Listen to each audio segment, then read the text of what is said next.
Meant to mark this a while ago, just a moment ago, but I think I can find it again.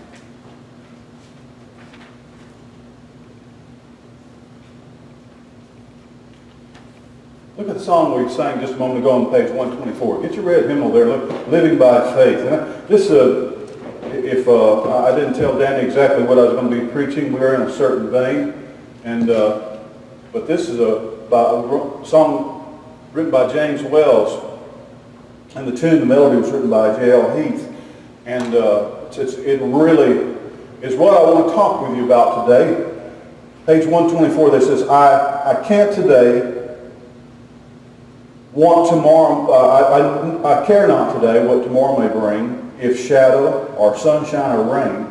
The Lord I know rules over everything, and all of my worry is vain. Don't worry about tomorrow. Living by faith, of course, trusting and confiding in His great love. From all harm safe. Now, we know that things, bad things and good things are going to happen to us, but ultimately, we're in His sheltering arms, and even if I should die, the Bible has promised me that death is not the end of me. It's not the end of you.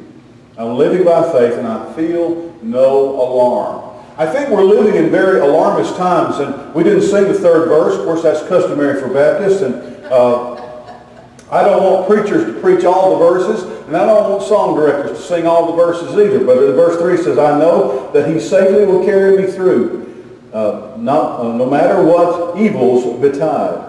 Why should I then care for the tempest may blow if Jesus walks close by my side?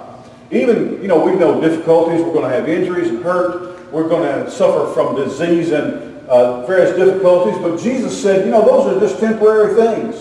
Those are just part of your human life. He says, you're going to live forever. But we're living in very alarmist times. And I want to share with you this morning what I believe the Bible teaches and what I believe Christians can and should believe about the end of the world. Not just the end of your world. And we're all susceptible to all of the things. Even on, a beautiful day, beautiful sunshiny, bright, lovely, warm, hot day like today, we just look out and it just looks like nothing could possibly go wrong. And we know that anything can happen in our lives. But we must not walk around in alarm. We must live by faith, trusting in the Lord, that even if the ills of life fall on us, and they do and they will, we're going to face challenges, and we're going to have aches and pains and hurts. We're going to have injuries. And ultimately, we're all going to die. Our world, my world of John D. Bain is going to end one day. They're going to bury me or do away with me. My physical remains are going to be gone. But this is not all there is of me, nor is it of you. Those of us who live by faith need not be filled with fear and alarm. And we need not walk around wringing our hands or worrying or concerned. Trusting God means that no matter what happens or how things go, ultimately, all things are going to work together for your good and mine. I want to look at some things today because I think today I sense in our world a great deal of fear and anxiety. A lot of alarm. People are worried. And I guess, I was a young man in the 60s, and I remember that it seems that our country was being torn apart. Now, people think today that with all the turmoil that's going on in the United States, that this has never happened before. If you remember the 60s, I heard a rock and roller one time, he says, if you remember the 60s, you really didn't experience them. But Danny and I had a lot of friends in high school, but I doubt if they remember high school very much at all. They were always in a fog with that sweet-smelling smoke around them all the time. But I can hardly wait till that all gets completely legalized and everybody's walking around stoned. I just wonder what that's going to be like. Because we did that in high school, and it really didn't work out all that well. Some were delivered from it, but some not. People think we're progressing. We're going to be progressives, and we're progressing. No, we've already done that. We've been there. We've tried that. And, that's not what this sermon is about. I remember being fearful. You know that young college students were being shot by the National Guard on college campuses? 4 dead. And where? In Ohio. Y'all are not very hip because y'all said Penn State. I said Kent State. Kent State? Yeah. 4 dead in Ohio. Well, that's terrible. And we haven't reached that pitch yet. And I remember that we thought there were race riots and there were civil rights marches. And for the most part, they were peaceful until the people who were trying to prevent the peaceful marches came along and started harassing the marchers, sick dogs on them, spraying with high-powered water hoses and things like that. That's when it seemed to get harmful and unpeaceful and dangerous. But there was a lot of tumult. We were in the Vietnam War. You know, now we hear about over in Afghanistan, we say, well, a soldier was killed by a roadside explosive today. You know, when I was a teenager, we used to say, well, there was a battle at a certain hill and 3,000 were killed, you know, or 1,500 died, and there were like thousands who were dying, and it was horrifying. And for the first time in our lives, and the first time in our history, we were watching it all on television. So maybe there was cause for alarm then, but we made it through the 60s. But people today seem to be more tightly wound. We see more now and hear more. That doesn't mean that there is more. Sometimes I think that the news media creates this anxiety and this fervor of being afraid and being filled with alarm and worrying about what's going to happen next. Even among Christians, there's not much living by faith or trusting the Lord with the next moment. We seem to be living in a time filled, I mean literally filled around the world with Chicken Littles. You know that story, Chicken Little? Chicken Little was a little chicken. Go figure. And was just kind of going around the barnyard one day and walked up underneath a tree, an oak tree, and an acorn fell on Chicken Little's head, hit her on the head. And so, what was her determination? She thought the sky was falling. The sky, a piece of the sky fell on my head, so therefore the sky is falling. I remember some of the characters. We used to read, you had to read, I don't know if I've ever read these to the grandkids, but there was Henny Penny, remember that? Ducky Lucky. Do anybody remember any of the other characters? Bow Wow was the dog, I think. Bitty Kitty. It was just, you know, it's the story of Chicken Little. She went around telling everybody, Foxy, Loxy, and you know, the sky is falling. It was an acorn. I think that you and I have great reason for calm and for peace. I'm not calling you to ignore hardships or difficulties or become oblivious to the pains of this life. But I'm talking about having, in spite of all of that, a confidence and a feeling that God is in control. I believe that many Christians have been convinced, even Christians have been convinced that the world is flying apart. You know, it really is to some extent. I do believe that when God said, let there be light, that's when the Big Bang happened.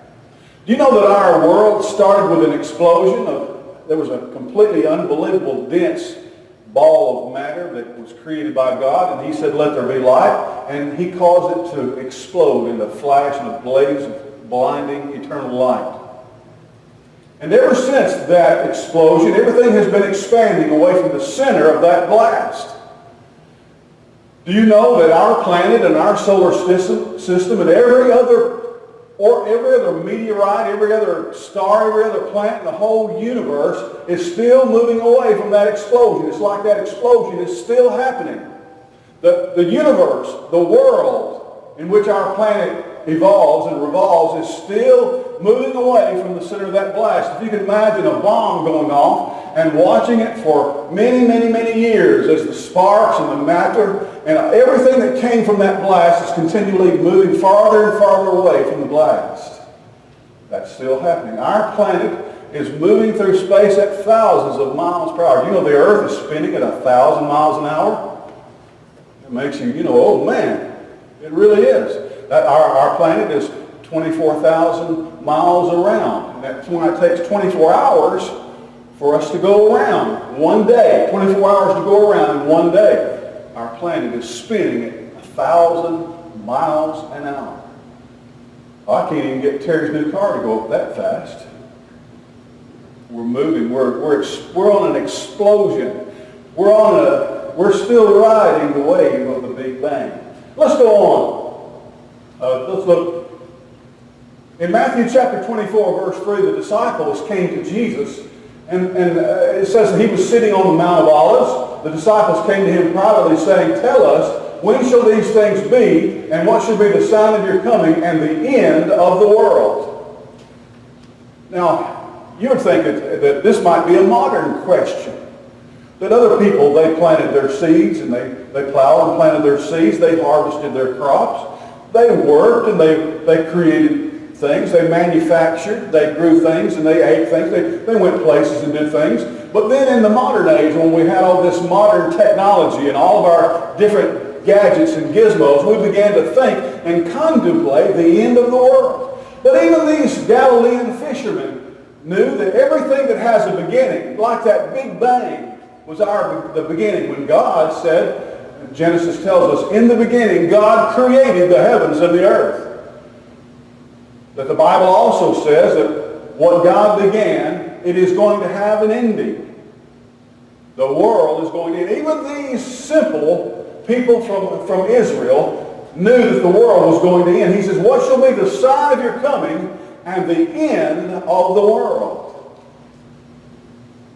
Now, if those men, so many thousands of years ago, hundreds and hundreds of years ago, would sit around pulling in their nets or collecting their taxes or doing their work and say, all of this is going to end someday.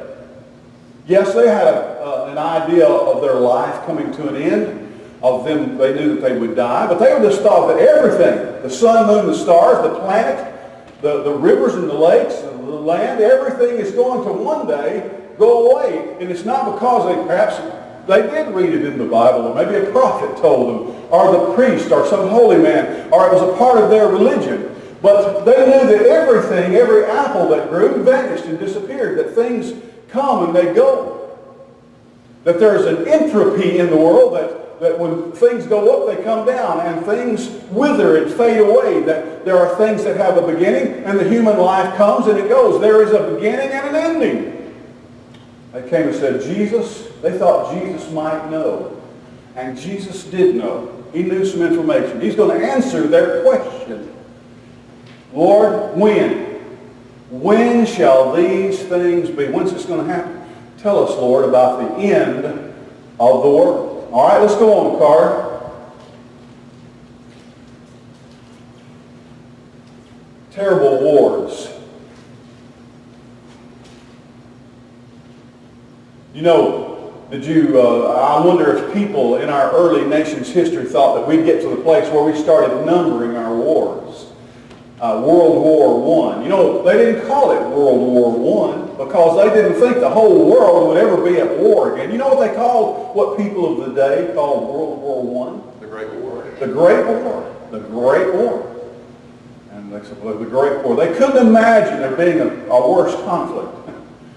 And then almost the same players got into a war only a few years later. And they said, well, this is number 2. You can pick up almost any newspaper today and say, well, they're trying to start World War III. Or if that happens, then we'll be in the middle of World War III. We're just starting to number them now. Jesus does say that there are going to be wars. He said that wars are going to become so frequent and such commonplace that they're almost going to be like it was a rumor. Hey, I heard there was a war. I don't know. Is there a war here? Maybe I heard there was a war over there. There are just so many wars in so many different places. We can't keep up with all of them. And all of that has been happening. Jesus said that was going to be a part of our existence. But what he was saying was, he says, there was a place in Matthew 24 where he says, but the end is not yet. He says, look at that. You think, well, this is the end is coming. Jesus said, well, no, there's going to be all kinds of wars. There's going to be rumors of wars. There's going to be people talking about wars that you haven't even heard of. This is going to be something that becomes a part of life. But he says, no, that's not the end. He says, what I'm telling you is that you're going to think, well, this is the end. I'm sure that many soldiers, men and women who've been in combat, thought that surely their life was about to end. but maybe also the same impression, a similar impression that this could be the end for all mankind. Let's look at the next slide, Carter.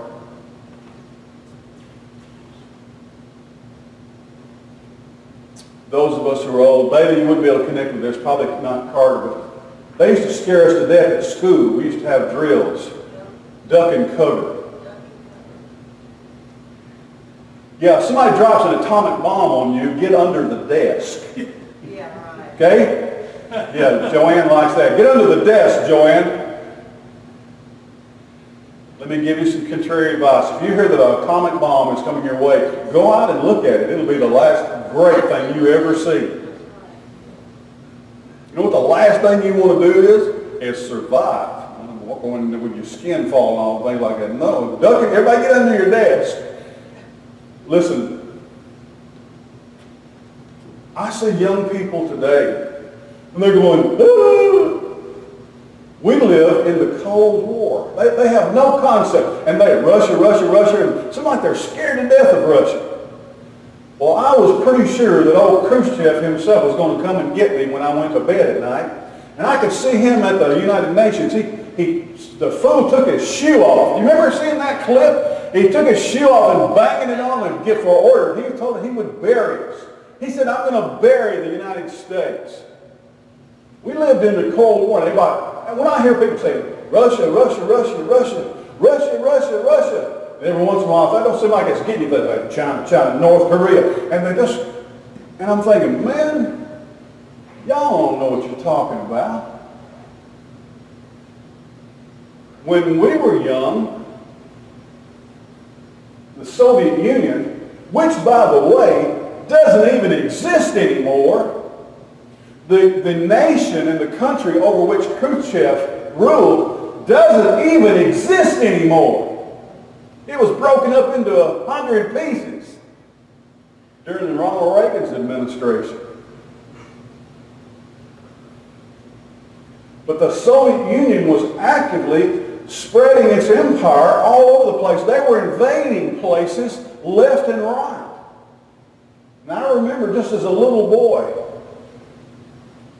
you know, my grandmother said we can't make any snow cream. We can't go out and gather the snow and make ice cream because Khrushchev has been testing nuclear weapons. Now, my grandmother wasn't a Rhodes Scholar, but she read the news, and they were telling people, and it wasn't just fright or to scare you, but there actually was radioactivity it gets in a cloud and it floats.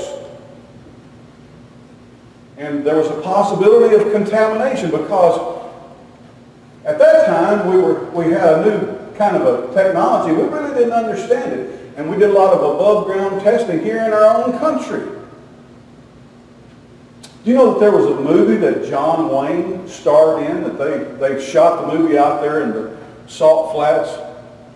And nearly everybody that worked on that movie eventually over the years died of cancer. Because they had no idea about radioactive exposure.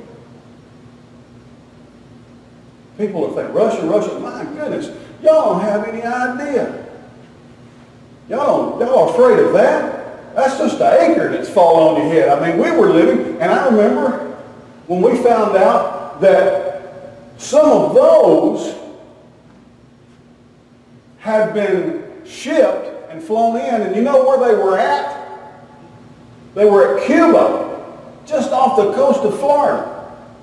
Our president found out about that. He had a fit. And he drew some lines, man, and it looked like it looked like it was going to be World War III. That was a closer call than any of us knew at the time. But there aren't any nuclear weapons in Cuba now. They were removed. Khrushchev had to move because we told him, no, we're not going to do that. We're not going to do that. Listen, I'm telling you, we had some stuff. I mean, if you were going to be afraid, if you want to be afraid, we had some stuff to be afraid of. Some real stuff. And when I look around, I go, y'all got to be kidding. This ain't nothing. All right, let's go on. Anybody watched Deep Impact last night? It was running. There's another called Armageddon. There's any number of movies that you can watch about meteors or meteorites coming to hit the earth. During the Big Bang, a lot of debris got bounced around, and especially there's an asteroid belt out there, and every once in a while they'll bump into each other, and one of them will kind of get scooted like a billiard ball and start heading our way. We have huge asteroids that enter our atmosphere here on planet Earth all the time. Almost all of them burn up on re-entry. I remember when I was pastor at Oak Park, one of our Sunday school teachers there was Dr. Moody Jacobs. He still holds the Guinness Book of World Record today. He's the only doctor, the only physician who's ever attended to a woman who was hit by a meteorite. Dr. Jacobs. He's with the Lord now. But I've seen pictures of him. This woman, she's got this big old burnt place that came right through her roof.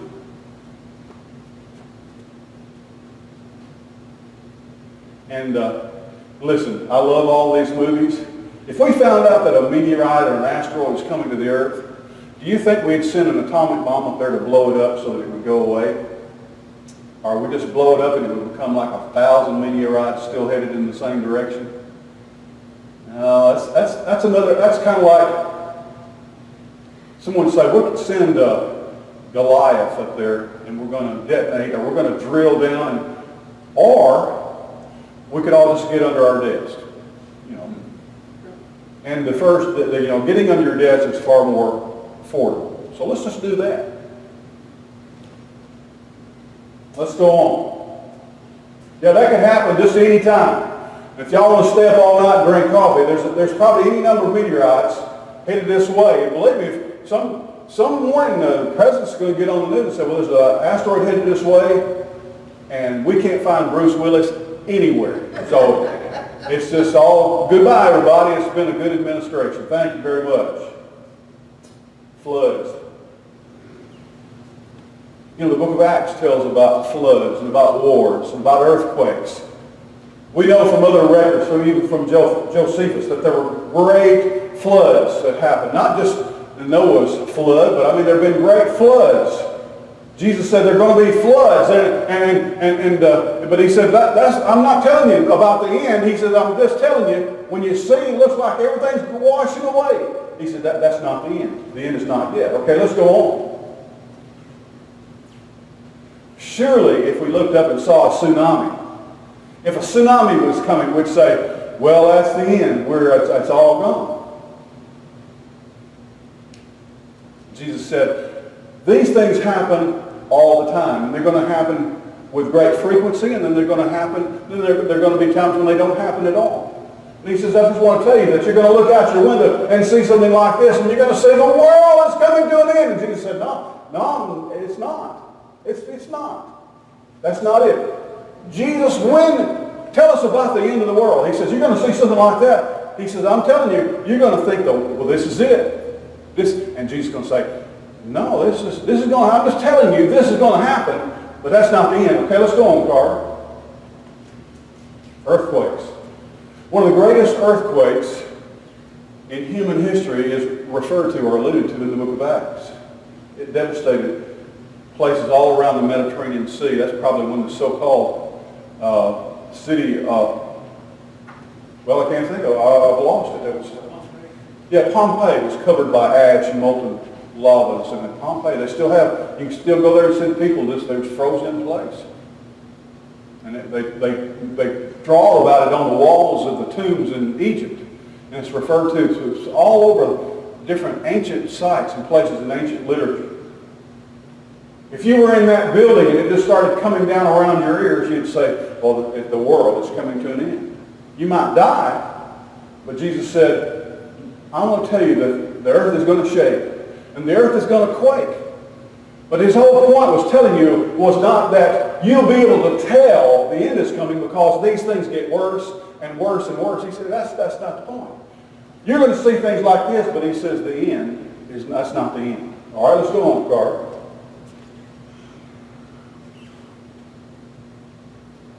Disease.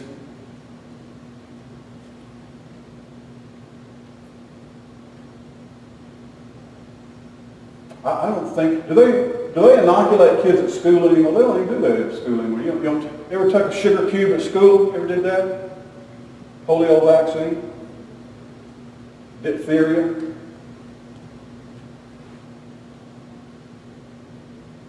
Whooping cough? The measles. The measles. The mumps. I remember when our lives used to be plagued. I never hear anybody mention the measles or the mumps anymore, or having diphtheria or the whooping cough. But there have been times, and today there's a great debate about whether to inoculate or have your kids take shots before school or not. But I know that we began taking them, and I remember the first time that we were marched to Mr. Whitten's office, and there were nurses there from the health department, and I got a shot, one in one arm and one in the other, as I walked up into the door. Man, it was one of the scariest days of my life. Because we stood in line there in the old Flint Elementary School, and I could look up there and somebody said, "They're giving people shots up there." And I said, "What?" Yeah. Do you think any of us kids say, "Well, this is wonderful. We're just curing disease. We're just being protected. We're just thank God"? No, none of us were thinking that at all. If you'd say, "Okay, I can give you a shot or you can have polio," I'd say, "Give me polio. I want polio. I don't want to get a shot."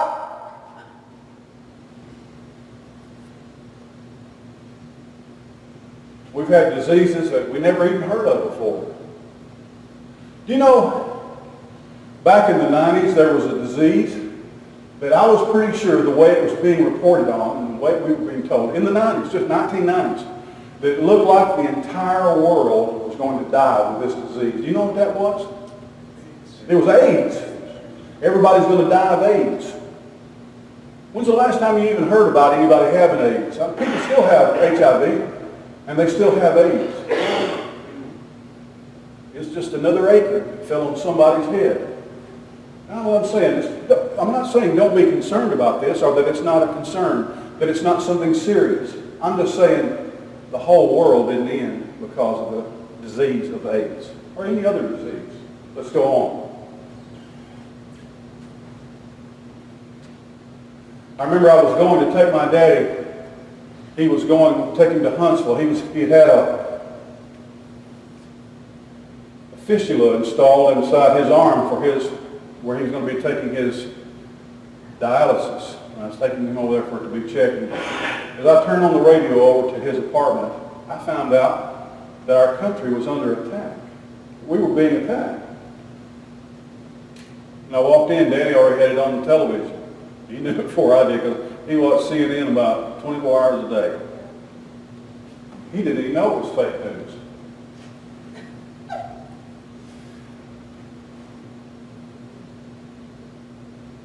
That's a really bad feeling. Kind of think, terrorism. Whoever heard of it? Whoever thought of it? It's not like a country that's against us. It's like there are people everywhere, and they all belong to the same religion or the same club or have the same ideology, and they hate us. They hate us all, and they want to kill us all. It's the end of the world. Terrorism. Who would ever thought? All right, go on, Carter. And this is the big bugaboo, climate change. It was global warming until the global warming stopped, and they had to call it something else. Climate change. The climate is changing. It's sometimes colder in some. This last winter, it was colder in some places. They said it had never been recorded being colder there. And then this summer, it's been hotter. And there's no question that the climate is changing. But 20 years ago and 10 years ago, people started saying in 2 more years or in 4 more years, there won't even be any ice on the planet. There won't be any ice. It's all melting. Here are all the states that are absolutely going to be a desert. Just a desert. Nothing but sand. Well, you see, they don't really have any evidence that supports the fact that the world is going to end through the changing of the climate. But they have models. They have computer models. And they run numbers through it, and they believe whatever it tells them, regardless of what they see with their eyes and what they can test in the world today. And for the last 30 years, these models have almost all been completely wrong. They've been off. They have overestimated how hot it's going to get or how disastrous it's going to be. It's just something else to wonder and worry about and say, is the world coming to an end? Let's go on, Carter. Let's finish up. Oh, Lord, the world's coming to an end. I don't know how much you listen to the news, or I don't watch any news from television. I don't watch any of the network news. I don't watch any of them. I don't watch any news. I have to dig. Now, some people say, well, the internet is not all that reliable, but I look at a lot of reliable sources. If I want to find out real news without anybody trying to program me or feed me propaganda, you've got to go out and read newspapers and listen to broadcasts, and you've got to dig. And it takes some time to actually find out, through comparison, what the truth might possibly be. But every network or cable news channel is trying to sell a particular point of view. And I don't trust any of them. Let me tell you what everybody in our government is doing now. They're saying if they pass that law, millions will die.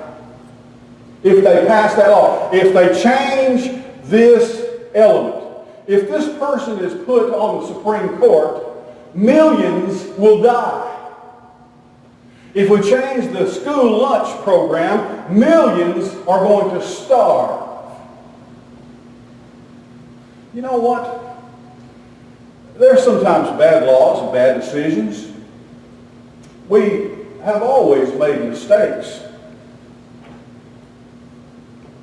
But we've gotten to a place where we don't think it's enough to say, I disagree with him, or I believe he's wrong. Because we don't believe that'll shake you up enough to get mad at them. I believe that their evidence is ill-founded. We don't say that anymore. We'll say, if that person is elected, we're all going to die. You mean we're all going to die? Yes. If we repeal this kind of health care, just think of how many millions are going to die. Well, that's not true. People are always dying. And yes, millions probably die every day. Bad things might happen. It might be catastrophic. But to run around and instead of having this discourse and debate or discussion, instead of talking and disagreeing and agreeing, we just are getting farther and farther apart because all we're doing, we're not reasoning with each other. We're just pointing at the other person and says, they want to kill old people. They want to kill all the old people. Or they want to kill all the babies and all the children.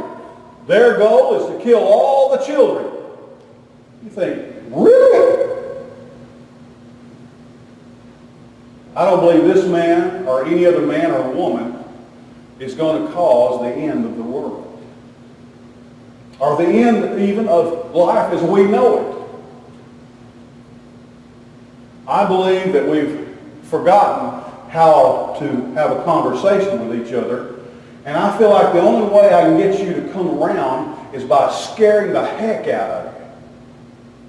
And if I can get you scared, I can get you to vote any way I want you to vote or do anything I want you to do because you're just so scared. And I see people that are just so afraid.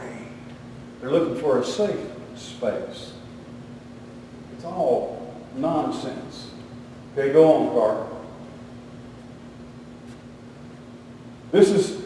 Jesus said, you're going to see all of that. You're going to have bad kings. You're going to have bad governors. You're going to have bad laws and bad governments. You're going to have bad decisions and bad leadership. You're going to have bad presidents and bad senators and representatives. But he said, I want to tell you, you're going to have earthquakes. You're going to have pestilence and plague. You're going to have storms and floods and wars. But he says, those are the kind of things that are just going to become a part of daily life. He said, because that, when you're looking at that, Jesus said, don't look at that and say, well, it's the end of the world. Jesus said, don't do that. He says, let me tell you about the end of the world. Jesus told this, which was the strangest thing. He said, now, he's already told them all this terrible thing. He said, that's just going to become a part of the front page of the daily news. Wars, disease, earthquakes. He said, but that's not the end. That's not what you look at and say, it's the end. But he said, no. He said, let me tell you. As in the days of Noah, so also shall be the coming of the Son of Man. He says, you want the end of the world? You see, we've already had the end of the world once, haven't we? The world has already ended once. God completely destroyed the whole world in the flood of Noah. So he says, remember the last time God destroyed the world?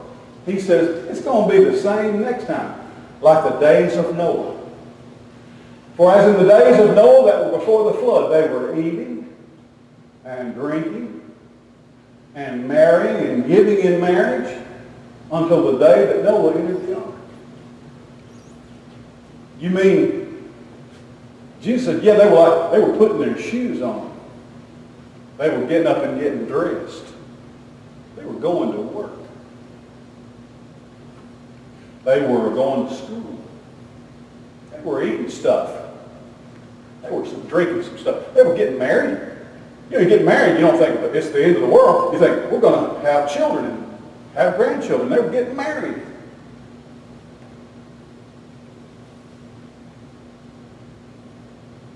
They were brushing their teeth.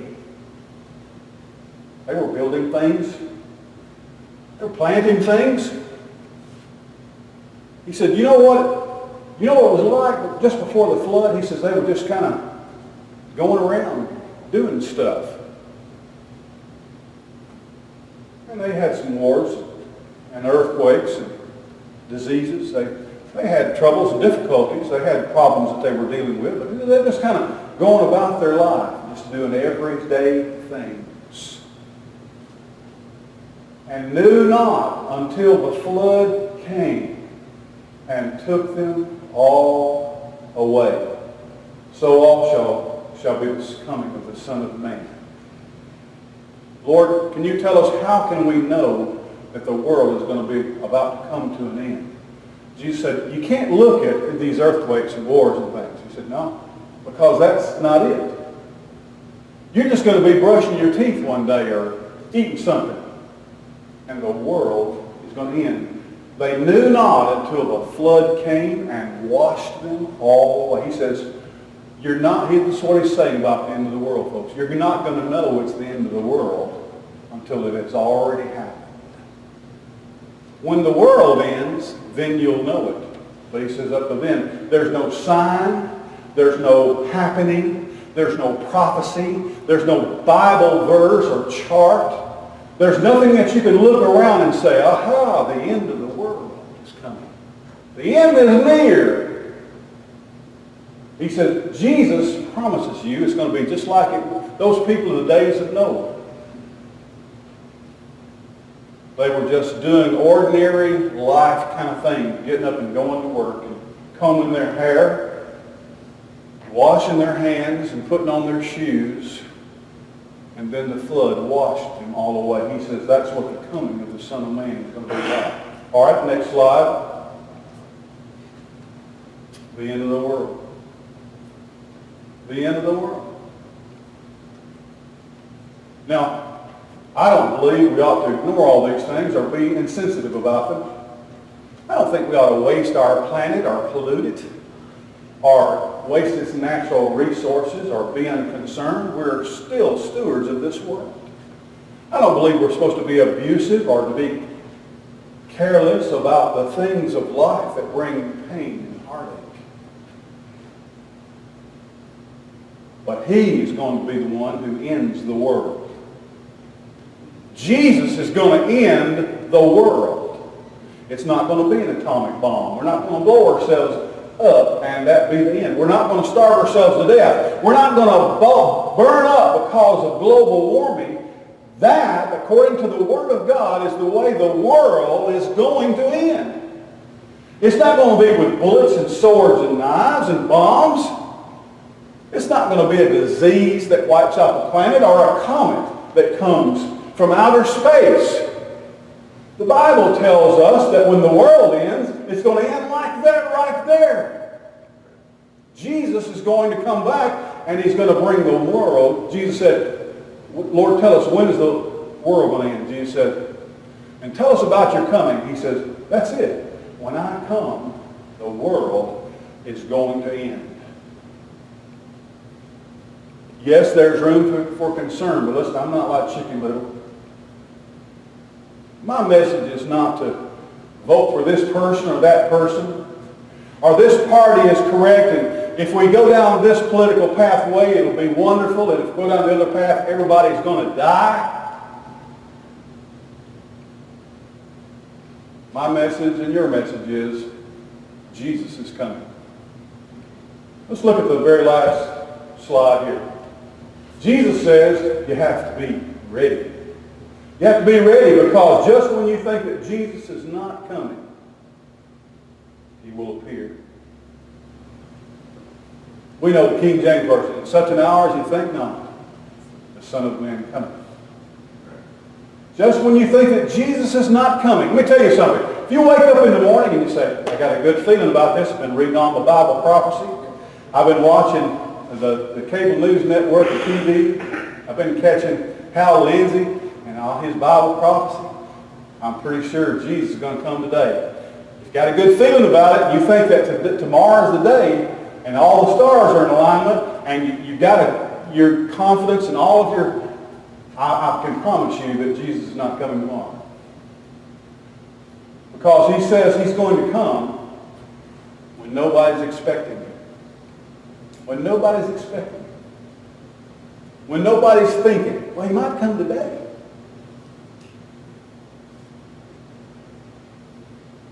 If Jesus ever asked me, you think I'm coming today? I'd say, no. No. I think not. Come on now. The end of the world. You're not going to end the world. Some people will tell you when you go in the voting booth that you have the potential, by the way you mark your little boxes over here at the fire hall, of bringing the entire world to an end. You don't. You can't. There's not a president who can pass a law or a Congress who can do this or a Supreme Court judge that can do anything, but our God is going to bring an end to everything. He's going to end the world. And that's how it's going to end. That's what I believe. And when I watch the news, I say, yeah, bad things are going to happen. They always have. And some good things are going to happen. But Jesus said, you can't be looking at all that kind of stuff and feel like, well, it's just the worst thing that ever happened. The worst thing that ever happened hasn't happened yet. And it's going to. Are you ready? And I'm not just talking about are you saved. Are you saved? Are you ready to stand in front of Jesus and look at his face and let him look you in the face? Are you ready? It could be today, but I think not. Which means it could be today. Are you ready? Let's pray together. Father, thank you for your plan. I believe that all things are in your hands, and I don't have to live a life filled with alarm. I don't have to be afraid or fearful or anxious. Lord, I know the world is filled with wars and pestilence and earthquake and rumors of wars. And I'm not even afraid for the end of the world because I know it's coming with you. It's the beginning of a new world, a new heaven and a new earth. And I believe that. Lord, help me to find and comb through my life and listen to your Spirit so that I'll be ready when you come, to stand before you, to see you. You have your eyes upon me at all times. I'll, for the first time, have my eyes on you. Will I be like Simon Peter, who caught your gaze after he had denied you? Or will I be like Stephen, who looked up into the heavens and saw you standing in his honor?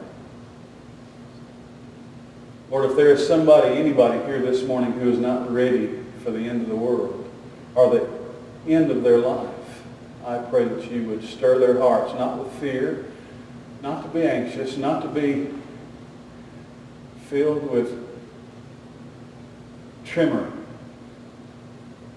but to trust you. And I ask it in your name. Amen. Brother Danny, what shall we